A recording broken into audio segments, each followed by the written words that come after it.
The emergency alarm screamed through Sanctuary Station like dying animals. Admiral Vexthor moved his 6 tentacles across the holographic display, watching red markers disappear one after another. Each red dot was a ship. Each ship carried thousands of lives. In the past hour, he had watched 47 dots vanish. Helix Prime has fallen, reported his tactical officer, a young Altarian named Korvan. His voice shook. The entire 4th Fleet is gone, Admiral. Vexthor closed 3 of his eyes. The 4th Fleet had been their strongest. 12,000 ships. Now it was space dust and scattered atoms. The Void Swarm had consumed them all in less than 2 hours. How many refugees made it out? Vexthor asked. None, sir. The swarm reached the civilian transports before they could jump to hyperspace. 6 billion souls. Gone. That was the 3rd planet this month. The Void Swarm moved like a plague across the galaxy, eating everything in its path. They didn't negotiate. They didn't communicate. They just consumed. The council chamber was chaos when Vexthor arrived. 17 species sat around the Great Circle, and all of them were shouting. The Seraphim representative was praying loudly. The Korthian ambassador was demanding they surrender. The Drexen counselor was crying, her scales turning the deep blue of grief.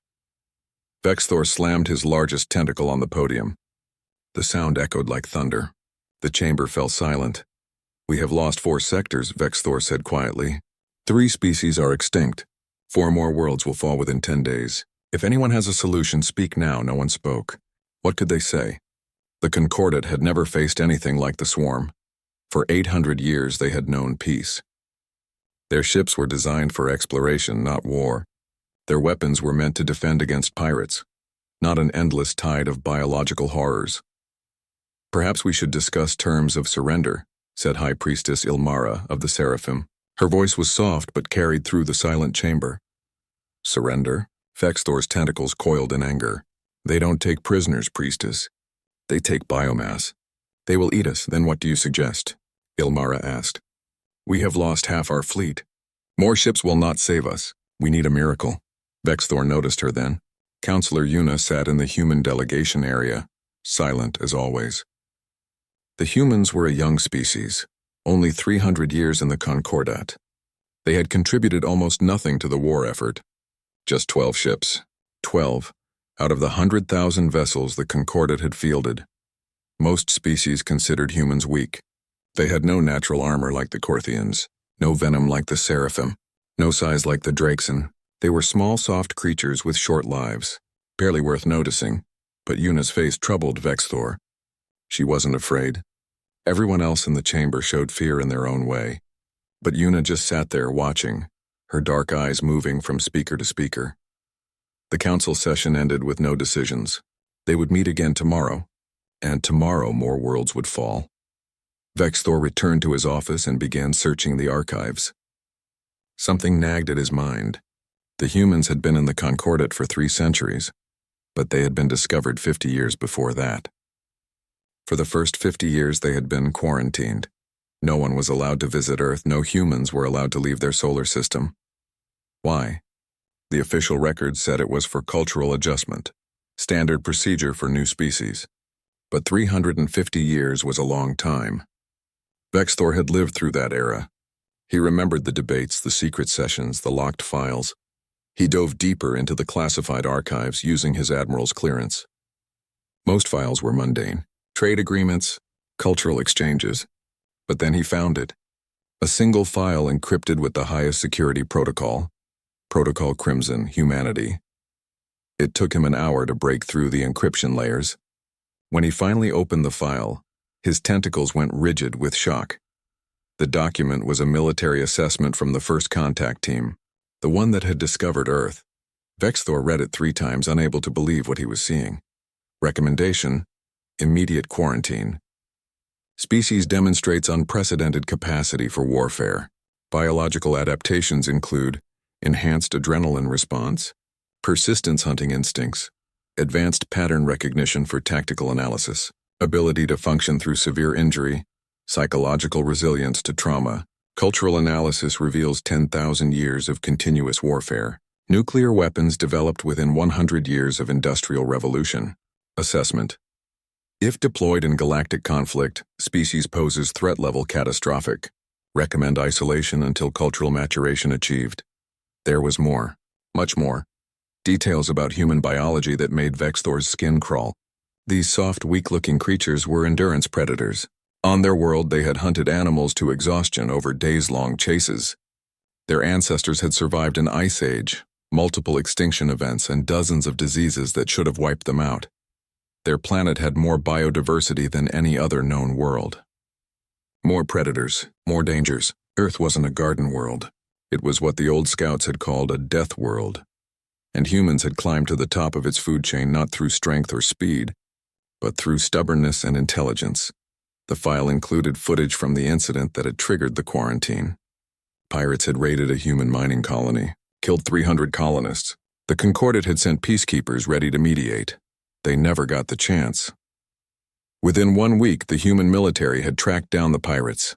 Within 2 weeks, they had destroyed every pirate base in 3 sectors. Within 6 months, the pirate species was extinct. Not defeated. Extinct.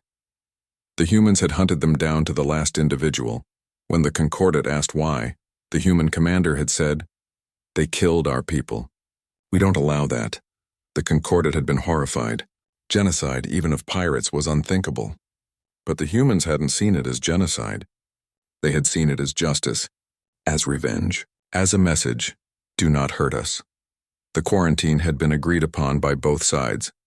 The Concordat was afraid of humanity, and humanity was ashamed of what it had done. Vexthor sat back in his chair, his mind racing. The file included one more detail. Protocol Crimson could be activated in case of existential threat to the Concordat. It required a unanimous council vote and human consent. He found Counselor Una in the observation deck staring at the stars. "Counselor," Vexthor said quietly, "may I speak with you?" Una turned. She was small, barely reaching his midsection, but her eyes held something he hadn't noticed before. Sadness. Deep, old sadness. "Admiral," she said, "you've read the file?" "Yes." He moved closer. "Why didn't you offer? Why didn't you tell us? Would you have listened? 300 years ago you saw what we could do and it terrified you. We agreed to limit ourselves, to contribute only minimally, to prove we could be peaceful." She looked back at the stars. "We've kept that promise. But now you need us," Una finished. "Now you need the monsters you locked away. You're not monsters, aren't we?" She smiled, but there was no happiness in it. "You've never seen us at war, Admiral. You've only seen us at peace. You don't know what we become when someone threatens the people we care about." Vexthor felt something cold crawl down his spine. "What exactly are humans, Counselor?" Una was quiet for a long moment. When she spoke, her voice was soft but carried a weight that made Vexthor's combat instincts scream warnings. "We're what happens when a species evolves on a death world and makes it to the stars anyway. We're what happens when natural selection favors the stubborn over the strong. We're the species that looked at an ice age and said, 'We'll survive anyway.' We're the ones who looked at diseases and predators and 100 different ways to die. And we chose to live instead." She turned to face him fully. "You've seen us at peace for 300 years, Admiral.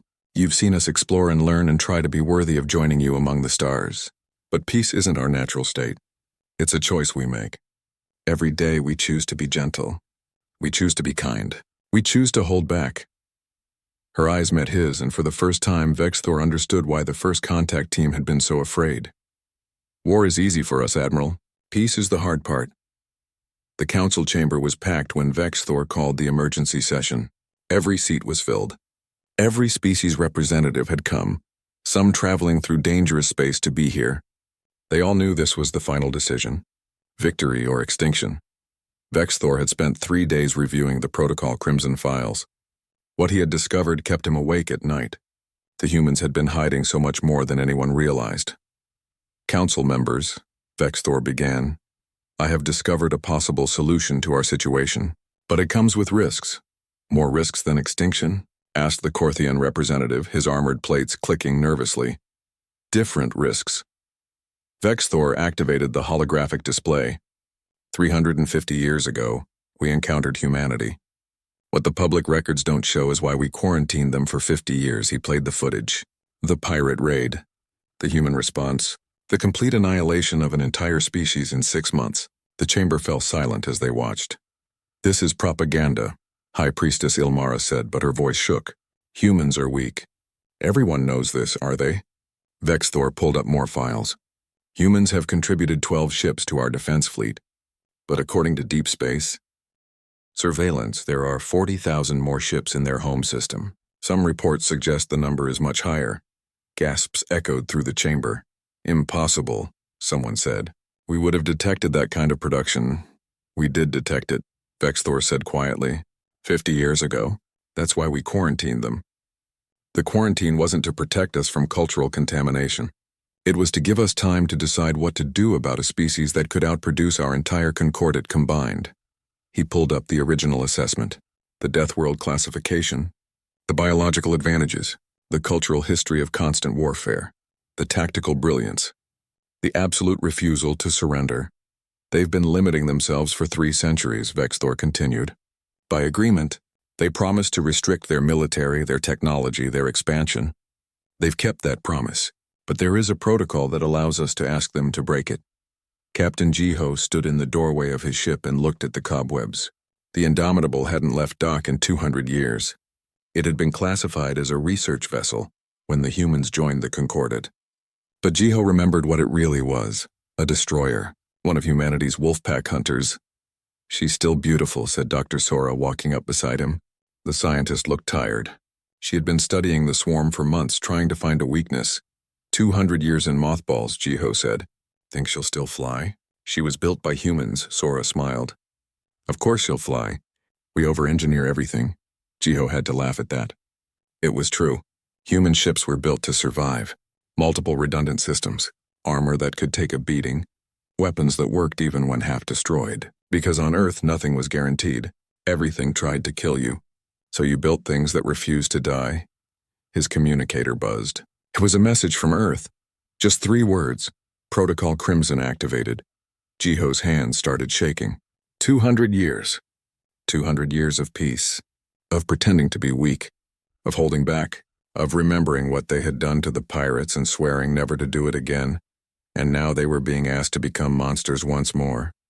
Orders? Sora asked, seeing his face. Wake her up, Jiho said quietly. Wake all of them up. The council vote took 6 hours. Species after species stood to give their opinion. Some were eager. Some were terrified. Some wanted to try diplomatic solutions that everyone knew wouldn't work. High Priestess Ilmara was the last to speak. I abstain, she said. I cannot in good conscience vote to unleash violence on this scale, even against the swarm. But I will not block the will of the council. The final tally, 16 in favor. 1 abstention. 0 against. Councillor Yuna stood slowly. Every eye in the chamber turned to her.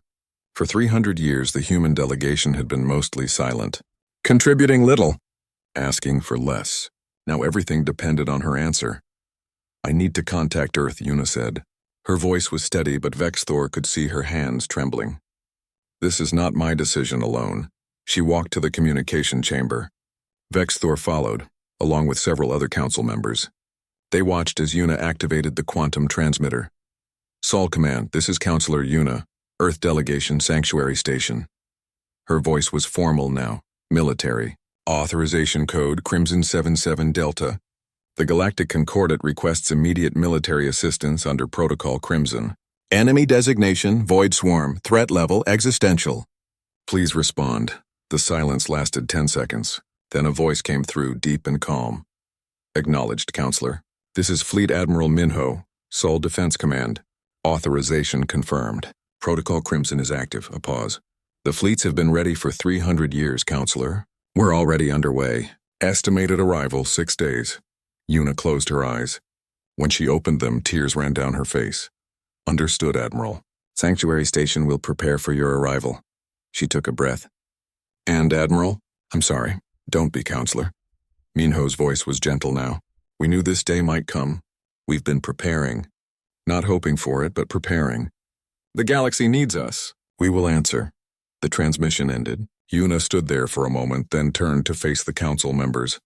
They're coming, she said simply. How many ships? Asked the Corthian. Yuna's smile was sad. All of them. Over the next 6 days, Sanctuary Station prepared. Supply depots were cleared. Repair docks were emptied.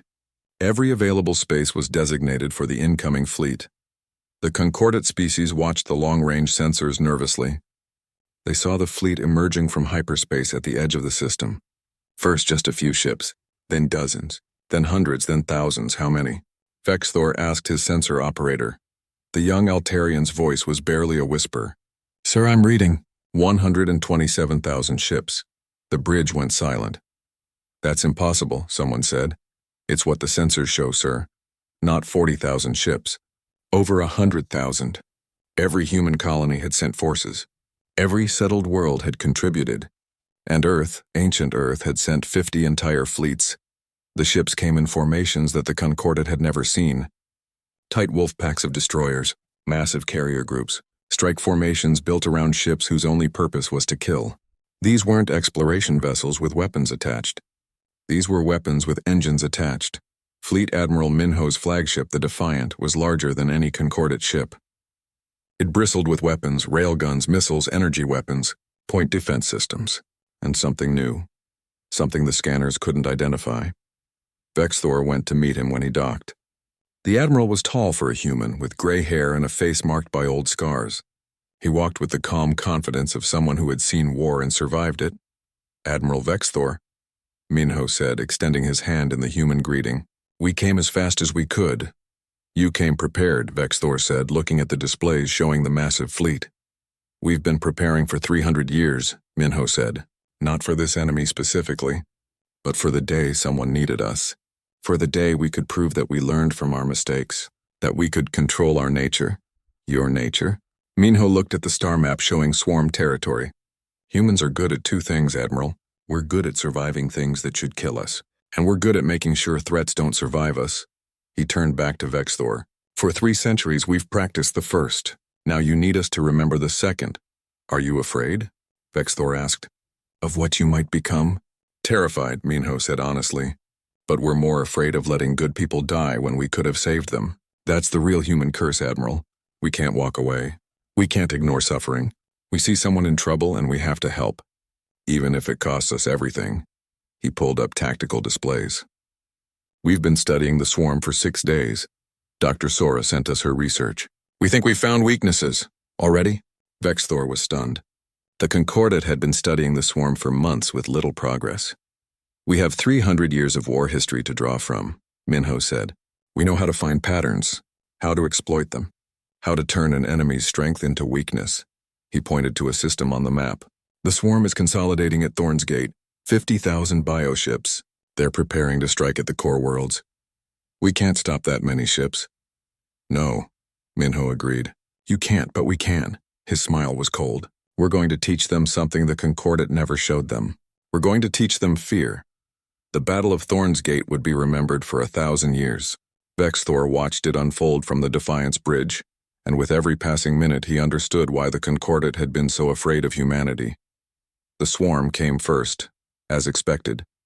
50,000 bioships dropped out of hyperspace in a massive wave. Each ship was a living thing, grown rather than built. They had no pilots. They were the pilots.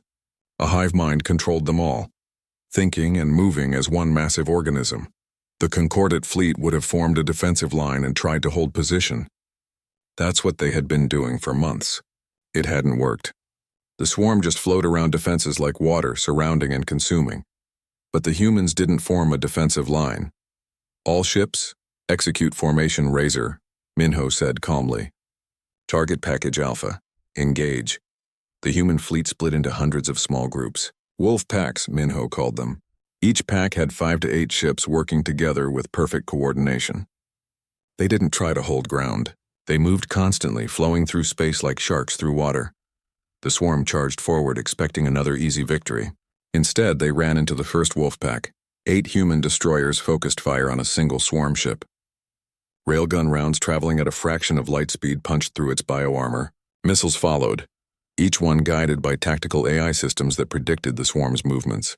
In 12 seconds, a ship the size of a small moon was dead, breaking apart in clouds of frozen biomass. The pack moved on immediately, targeting the next ship. They're not trying to hold territory, Vexthor realized. They're hunting. Exactly, Minho said. The swarm moves like a school of fish. Big, intimidating, but predictable. We move like wolves, fast, focused. We pick off targets one at a time. And they did. Pack after pack slashed through the swarm formation, killing and moving, never staying still long enough to be surrounded. The swarm tried to adapt, tried to surround individual packs, but every time they converged, another pack would hit them from behind. Vexthor had studied warfare for 200 years.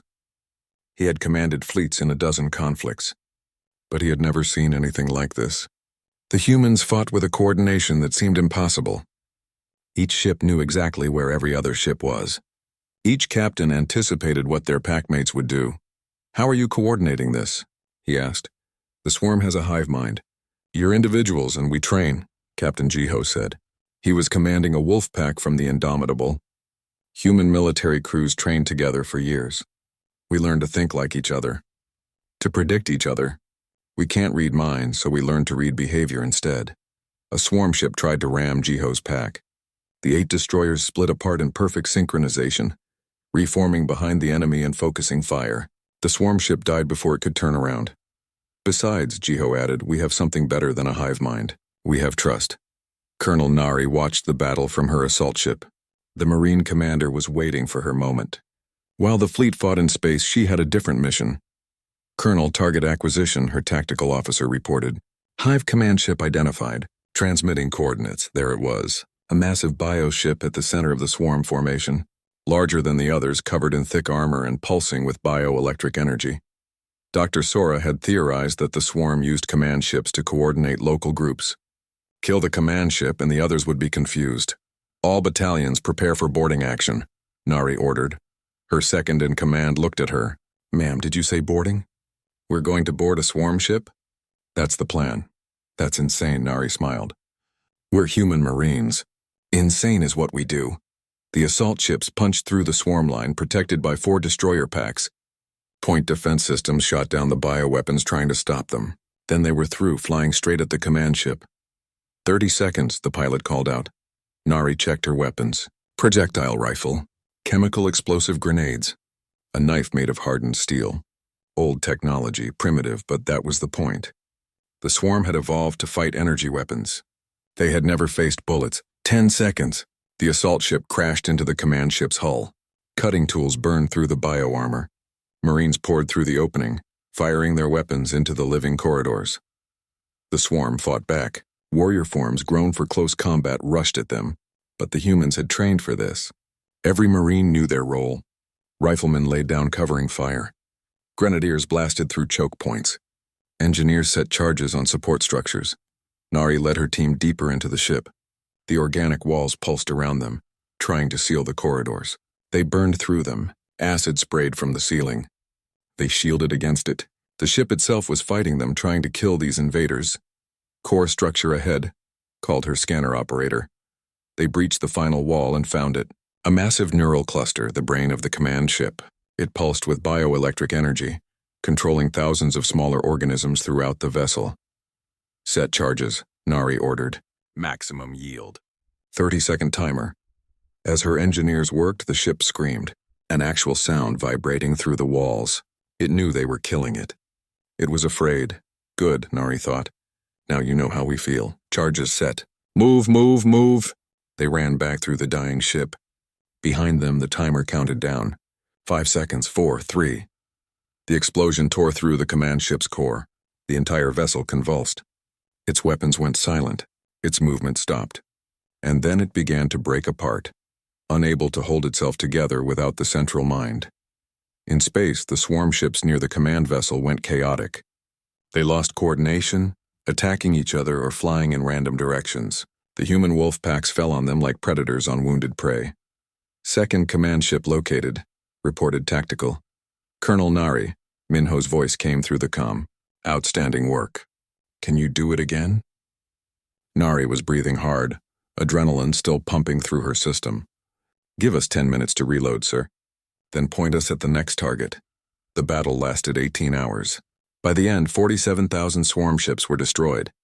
The human fleet lost 340 ships, a kill ratio that should have been impossible. Vexthor watched the swarm retreat. For the first time since the war began, the enemy pulled back. They didn't dissolve into chaos. They didn't fight to the last ship. They retreated in organized formations, jumping to hyperspace as quickly as possible. They're afraid, Vexthor said in wonder. The swarm is actually afraid. They should be, Minho said quietly. He looked tired. Command during battle was exhausting even for humans. They've been consuming peaceful species for months. Species that defended but never attacked. Now they've met something that hunts back. Is this how you always fight? Vexthor asked. Yes and no. We adapt to each enemy. The swarm uses overwhelming numbers and hive coordination, so we use small unit tactics and individual initiative. If they were different, we'd fight differently. Minho pulled up after-action reports, but the core principle is always the same. We find what the enemy relies on and we take it away. The swarm relies on coordination and intimidation. We disrupted their coordination and showed them fear instead. Dr. Sora joined them on the bridge. She had been analyzing swarm biology during the battle. I found something interesting in Colonel Nari's recordings. When we destroyed that command ship, the other swarm vessels screamed. All of them across multiple frequencies. Pain? Vexthor asked, maybe? Or communication? I think the hive mind felt that ship die, and I think it felt something it hasn't felt before. She looked at Minho. The shriek torpedo concept might actually work. Explain, Minho said. The swarm communicates through bioelectric pulses, very specific frequencies. If we can create a weapon that emits dissonant frequencies, it might cause pain or confusion to the hive mind itself. Not just the ships. The entire intelligence controlling them. Minho nodded slowly. A weapon that attacks the mind, not just the body. How long to develop it? With human engineering teams? Maybe 2 weeks? Make it 1 week. The swarm will come back, and when they do, they'll bring more ships. We need every advantage. Captain Taman contacted the Defiant from his ship, the Horizon's Blade. His vessel had been disguised as a research ship for 300 years. Now it flew with its weapons active, leading a strike group against swarm supply lines. Admiral, we've hit 3 biofarms in the past 6 hours. The swarm is pulling back to consolidate resources. Good, keep the pressure on. Don't let them rebuild. Minho looked at the strategic map. The swarm controlled vast territories, but for the first time those territories were shrinking. Human strike groups were everywhere, hitting and running, destroying and moving on. They're learning to fear us, Taman said. But I wonder, sir, are we learning to fear ourselves? It was a good question. Vexthor had seen the joy in some human faces during battle, the satisfaction when an enemy ship died, the eagerness to engage again. Humans were good at war, too good, and they seemed to enjoy it on some level. But he had also seen them after the battle, sitting in quiet corners, staring at nothing. Some cried. Others just looked empty. The medics reported increased stress levels across the fleet. Humans called it combat fatigue, the toll that violence took on the soul. We haven't forgotten what war costs, Minho said softly. We just decided the cost was worth paying. For them. He gestured to the map showing concordate space. For all those billions of people who just want to live in peace, when is that enough? Vexthor asked. To justify becoming monsters? We're not monsters, Admiral. Monsters enjoy the killing. We do it because it's necessary and we hate ourselves a little bit more each time. Minho looked at him with ancient, tired eyes. That's the real human curse. We're capable of terrible things. And we're aware enough to know how terrible they are. But we do them anyway when we must. I don't know if I should pity you or fear you. Both, probably, Minho said. We pity and fear ourselves most days. The warnings came 3 weeks after Thorn's Gate. Every sensor in concordate space lit up simultaneously. The swarm was coming back, and this time it brought everything. 200,000 bioships, the sensor operator reported, his voice shaking, all converging on Sanctuary Station.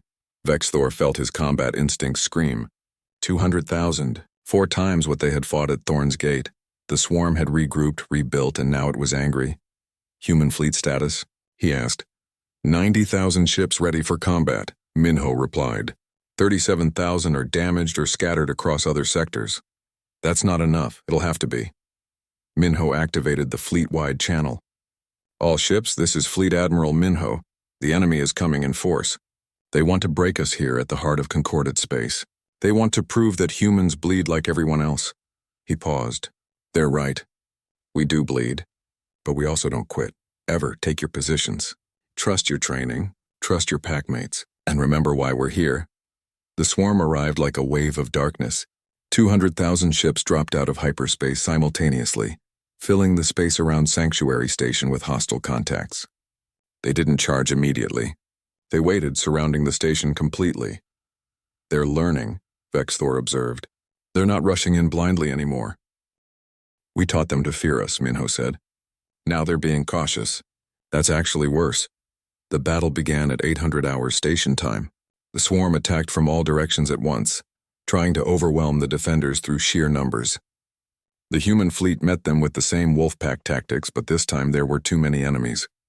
For every swarm ship destroyed, 2 more took its place. Captain Yunbi led Ghostwing, a starfighter squadron of 36 small, fast ships. Her call sign was Phantom because of how she seemed to appear and disappear in combat.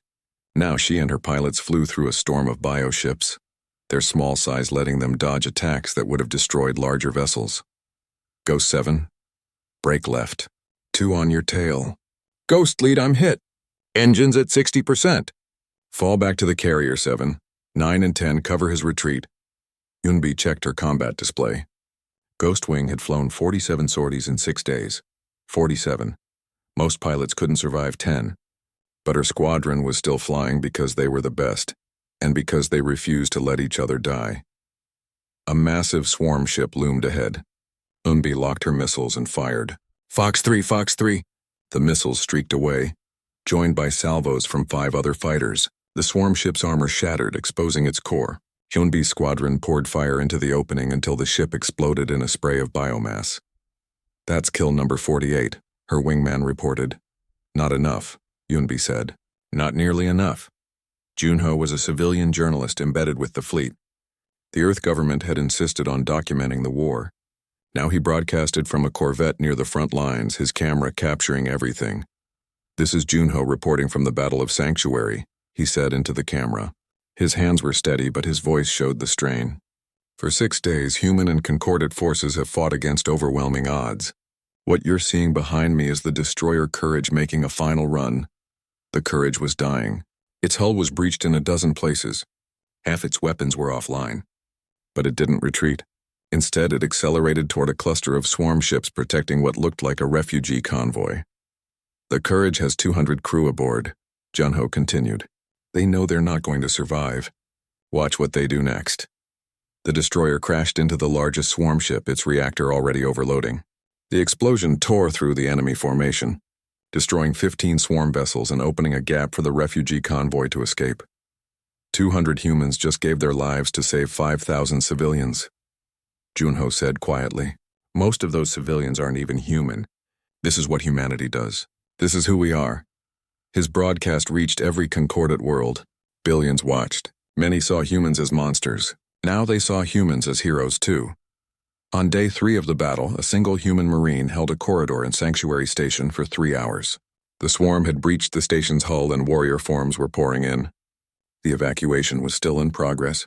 Someone had to buy time. Sergeant Doyen volunteered. He set up at a choke point with 2 machine guns, a rifle, and all the grenades he could carry. Then he waited. The swarm came in waves.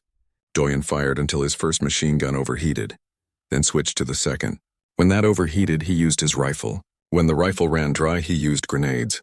When the grenades were gone, he drew his knife. When reinforcements finally arrived, they found Doyen still standing, wounded in 7 places, out of ammunition, surrounded by hundreds of dead swarm warriors. He had held for 3 hours and 12 minutes. 4,000 civilians had escaped because of him. "Why didn't you retreat?" his commander asked later as medics worked on his wounds. "Because they needed time," Doyen said simply, "and I had time to give." Dr. Sora's Shriek torpedoes were finally ready on day 4. The weapons were ugly, cobbled together from spare parts and experimental technology. But when the first one hit a swarm cluster, the effect was immediate. The bioship screamed.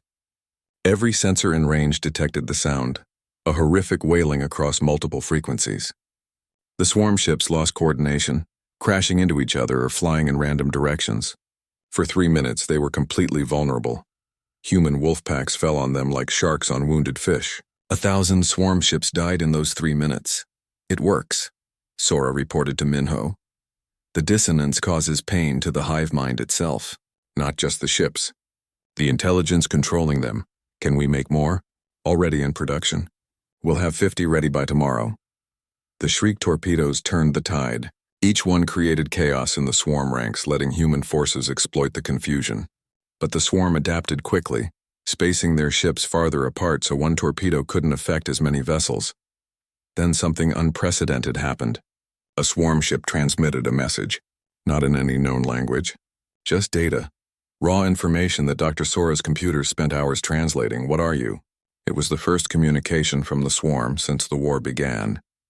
The question was simple, profound, terrifying. Minho stared at the message for a long time.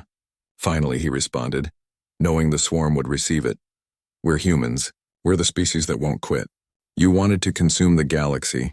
You picked the wrong galaxy. It belongs to people who believe in something besides hunger, and we won't let you take it. The swarm's response came 6 hours later. All of their ships everywhere in Concordat space began retreating.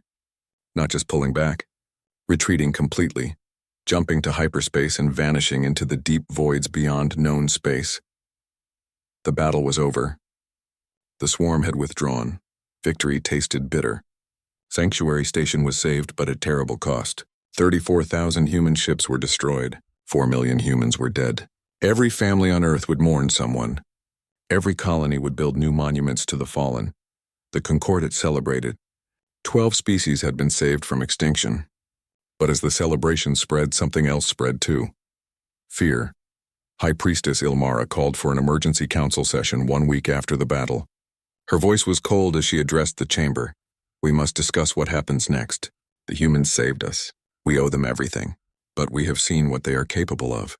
We have seen them destroy without hesitation, kill without mercy, transform into engines of war. She looked at Counselor Yuna. Can we share a galaxy with such violence? Other voices joined hers. The Korthian representative spoke of human efficiency in killing. The Drexen counselor mentioned the joy she had seen in some human faces during combat. The Seraphim delegate questioned whether humans could ever truly be peaceful again. Only 8 species spoke in defense of humanity. The rest demanded something be done. They saved us, Vexthor said forcefully. How can you speak of them like this? Because we're afraid, Ilmara said simply. We asked them to become monsters to protect us. And they did. Now we fear those monsters will never become gentle again. Ambassador Daesung stood at the back of the chamber. He had been coordinating diplomatic efforts during the battle. Now he listened to the debate with growing horror. This was what humanity had feared for 300 years. Not that they couldn't control their violent nature, but that even when they did, even when they used it to protect others, the galaxy would fear them for having that nature at all. Counselor Yuna rose to speak. For the first time in 3 centuries, the human representative addressed the full council with complete honesty. You're right to be afraid, she said quietly. Humans are dangerous. We can be violent, aggressive, unforgiving. We have a capacity for destruction that terrifies even us. She looked around the chamber. But you've missed something important. You see humans who fight like monsters. You don't see the humans who chose to fight like heroes. What's the difference? Ilmara asked. Monsters enjoy the killing. Heroes hate it but do it anyway because someone has to. Monsters fight for themselves. Heroes fight for others. We've spent 300 years proving we could be heroes. We helped you. We learned from you. We tried to be worthy of this Concordat. Her voice grew sad. And now, having asked us to save you, you want us gone anyway. The chamber fell silent. We'll leave, Yuna said. If that's what you want, we'll return to Sol System. We'll guard our own borders and leave you in peace. But remember this, we didn't want to be your weapons. You asked us to be, and now you're afraid of what we became for you. The Concordat split along lines that hadn't existed before the war. 8 species wanted humans to stay and integrate fully. 9 species wanted them gone. The debates grew heated, sometimes angry. 300 years of peaceful cooperation threatened to dissolve over the question of what to do about humanity. Vexthor attended every session, arguing passionately for human integration. He had fought beside them. He had seen them bleed. He had watched them choose sacrifice over survival again and again. How could the Concordat throw away such allies? But High Priestess Ilmara had her own arguments. They frightened the swarm into retreat. An enemy that consumed 3 species without hesitation ran from humans. What does that tell you? They're more dangerous than the threat we faced. They're dangerous to our enemies, Vexthor countered. That's what warriors are. And what happens when we disagree with them? When our interests conflict? Will they turn that danger on us? It was a fear Vexithor couldn't completely dismiss. He had seen human capability. He knew what they could do if they chose to. Fleet Admiral Minho made his announcement 3 weeks after the final battle. Every human ship gathered in formation near Sanctuary Station. The entire human fleet visible to every sensor in the system. A show of force, but also a goodbye. People of the Concordat, Minho's voice broadcast across all channels. Humanity came when you called, we fought. We bled, we died. 4 million of us gave our lives to protect yours. We would do it again without hesitation. He paused. But we understand your fear. We've always understood it. That's why we quarantined ourselves for 50 years. That's why we limited ourselves for 300 more. The broadcast showed human ships beginning to form up for departure. One by one, they turned toward home. We're returning to Sol system, Minho continued. We won't force our presence where we're not wanted. But know this. We will maintain patrols at the edge of Concordat space. If the swarm returns, we'll know, and we'll come back. Not because you ask us to. Not because we want something in return.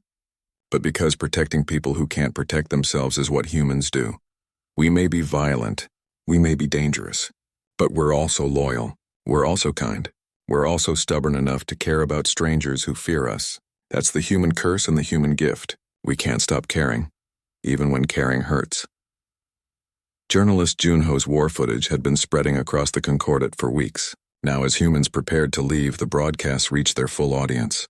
Billions watched the destroyer Courage sacrifice itself. They saw Sergeant Doyen hold his position for 3 hours.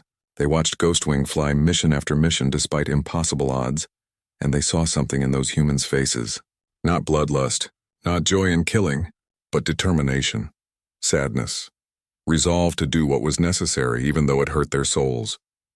One broadcast in particular spread rapidly. It showed a young human pilot, barely 20 years old, being pulled from his crashed fighter. He was dying, bleeding from a dozen wounds. The medic asked if there was anyone he wanted to contact. Tell my mom I'm sorry I won't make it home, the pilot said. Tell her I died protecting good people. Tell her it was worth it. He died 3 minutes later. He had been protecting a Seraphim colony ship. None of the 15,000 Seraphim aboard even knew his name. Captain Jiho stood on the bridge of the Indomitable, watching the fleet form up. Around him, his crew worked quietly, preparing for the long journey home. Many were crying, not from fear or sadness, but from a sense of rejection. They had given everything, and it hadn't been enough. Sir, his communications officer called out. We're receiving messages. A lot of messages. From where? Everywhere, sir. Civilian channels? Every Concordat species. Thousands of them. Jiho pulled up the message queue. It was full of videos, text messages, even some simple voice recordings, all from civilians across Concordat space. He opened one at random. It was a Korthian merchant speaking in broken Galactic Common. I want to say thank you to humans. You saved my family. My children are alive because of you. Please don't leave. We need you. Another message from a Seraphim teacher. My students ask every day about the human pilots who protected our world. They call them heroes. They want to meet them. Please let them meet their heroes, a Draxan engineer. I've been studying human ship designs. They're brilliant. So efficient. I want to learn from you. I want to work with you. Please stay. Thousands of messages. Tens of thousands. All saying the same thing in different ways. Thank you. Please stay. We need you. Dr. Sora was working in her laboratory when Ambassador Dae-sung found her. She was packing up her research, preparing to return to Earth. 300 years of study leaving with the fleet. Some of us are staying, Dae-sung said quietly. Sora looked up. What? Volunteers? Scientists like you, engineers, teachers, medical personnel. People who believe the Concordat can be more than it is, that we can build something better together. He smiled. The official human presence is leaving. But some of us are staying as private citizens. If the Concordat will have us, that's risky. If things go bad, then we'll face it together. Humans and Concordat species working towards something better.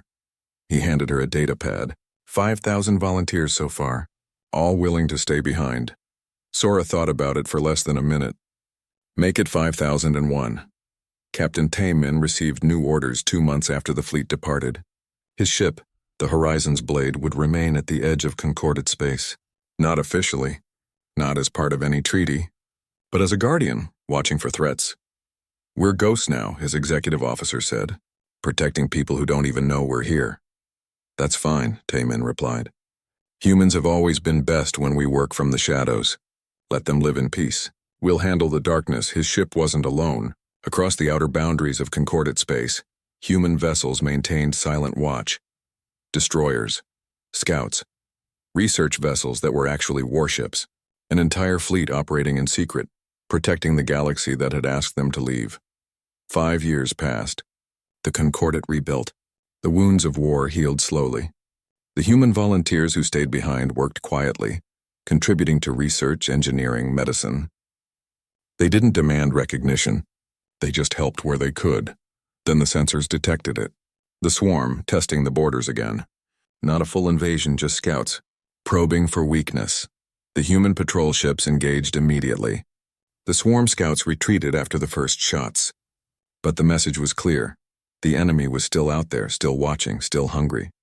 Vexthor received the combat reports with a sense of both relief and shame. Humans were still protecting the Concordat, even after being asked to leave. They hadn't abandoned their duty, even when abandoned themselves. He called an emergency council session. "We need to discuss what we've learned over the past 5 years. The council gathered, though it was smaller now. Some species had withdrawn into isolation after the war, but others remained and new voices had joined. Younger representatives, some who had watched Junho's broadcasts, some who had met the human volunteers. "The swarm has returned," Vexthor said. "Human patrol vessels engaged and drove them back. This happened at our borders, protecting our space, and we didn't even know about it until after." He looked around the chamber. "For 5 years, humans have been guarding us in secret, asking nothing, expecting nothing, just doing what they said they would do. Why?" Someone asked. "Why protect people who ask them to leave?" "Because that's what humans do," Vexthor said simply. "They see someone in danger and they help, even if it costs them, even if the ones they're helping fear them." He pulled up statistics. In 5 years, human volunteers have contributed to 147 research projects. They've helped build infrastructure on 12 worlds. They've provided medical assistance during 4 plague outbreaks, and they've done it all quietly, never asking for recognition. High Priestess Ilmara rose to speak. She looked older now, tired. "I was wrong," she said quietly. 5 years ago, I spoke from fear. I saw what humans could do and I was terrified. But I was wrong to confuse capability with intent. Humans are capable of terrible violence, but they choose not to use it except in defense of others. That's not something to fear. That's something to admire." She turned to face the empty human delegation seats. "I move that we formally invite humanity to return to the Concordat." Not as warriors, not as weapons, but as equals, as partners, as friends. The vote took 3 days of debate, but when it concluded, the result was clear. 14 species in favor, 2 against, 3 abstaining. The invitation was sent to Earth. Counselor Yuna stood in the Concordat Council chamber once more. She had remained on Earth for 5 years, waiting, hoping. Now she was back, reading the formal invitation aloud. "To humanity, from the Galactic Concordat, we invite you to return and join us as full partners. We recognize that you gave everything to protect us. We recognize that you continued protecting us even when we asked you to leave. We recognize that you are not the monsters we feared, but the heroes we need. Please come home." Yuna looked up from the document. "On behalf of humanity, I accept. But we have conditions." "Name them," Vexthor said. "First, we will never again hide what we are. No more pretending to be weak. No more limiting ourselves. You'll see all of us, good and bad, violent and gentle. Second, we will maintain our military. We won't threaten you with it, but we won't disarm either. The swarm is still out there. Third, you will accept that humans sometimes do things differently. We're aggressive, stubborn, and we don't give up. That's who we are." "And fourth?" asked Ilmara. Yuna smiled. "Fourth, you'll teach us to be better. We came to the stars to learn, to grow, to become something more than we were. We're good at war.